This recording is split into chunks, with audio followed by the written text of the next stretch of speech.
இந்திய ஜனநாயக கட்சியின் மாநில மாநாடு மார்ச் 2 திருச்சி சிறுகனூரில் அணிதிரண்டு வாருங்கள். தேர்தல் நேரம் என்பதால் பாஜக திட்டங்களை அறிவிக்கிறது என விமர்சித்துள்ள திமுக எம்பி கனிமொழி, புயல் மழை நிவாரணம் உள்பட தமிழகத்திற்காக முதலமைச்சர் வைத்த ஒரு கோரிக்கையை கூட மத்திய அரசு இதுவரை நிறைவேற்றவில்லை என குற்றம் சாட்டினார்.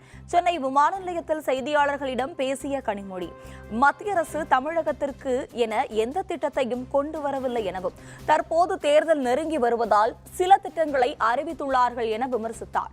ஒவ்வொரு முறையும் முதலமைச்சர் பிரதமரை சந்திக்கும் போது கோரிக்கையாக வைத்தும் எதையும் மத்திய அரசு நிறைவேற்றி கொடுத்ததில்லை என சுட்டிக்காட்டிய அவர், அண்மையில் புயல் மழை பாதிப்பின் நிவாரணத் தொகை கூட இதுவரை வழங்கவில்லை என குற்றம் சாட்டினார். கோடிக்கணக்கான பணத்தை பாஜக விளம்பரத்திற்கு செலவு செய்வதாக விமர்சித்த அவர், திமுகவை அழியும் என்று கூறியவர்கள் பலர் காணாமல் போய் உள்ளார்கள் எனவும், திமுக அப்படியேதான் இருக்கிறது என்றும் கனிமொழி தெரிவித்தார்.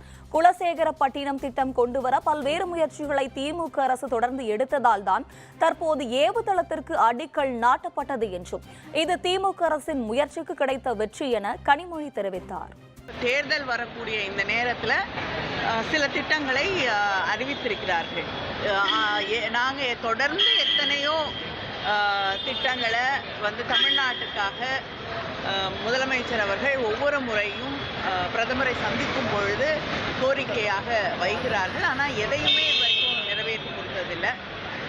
சமீபத்தில் வந்த அந்த புயல் மழையோட பாதிப்புக்கு நிவாரணம் கேட்டு அந்த பணத்தை கூட இதுவரைக்கும் மத்திய ஒன்றிய அரசாங்கம் தமிழ்நாட்டுக்கு இன்னைக்கு வரைக்கும் தரல.